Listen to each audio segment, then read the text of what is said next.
পদত্যাগ করলেন জাতীয় সংসদের স্পিকার ডক্টর শিরীন শারমিন চৌধুরী।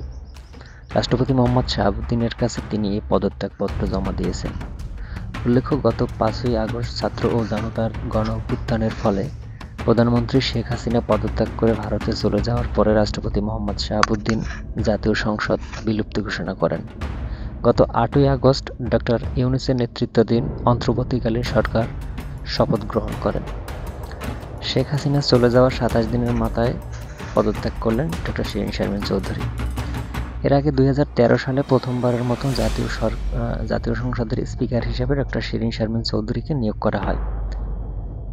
এরপরে ২০১৮ সালে পুনরায় তিনি আবারও জাতীয় সংসদের স্পিকার হিসেবে নির্বাচিত হন এবং সর্বশেষ ২০২৪ সালে আওয়ামী সরকার নতুন করে ক্ষমতায় আসার ফলে তাকে পুনরায় আবার নতুন করে জাতীয় সংসদের স্পিকার হিসেবে নিয়োগ করা হয়।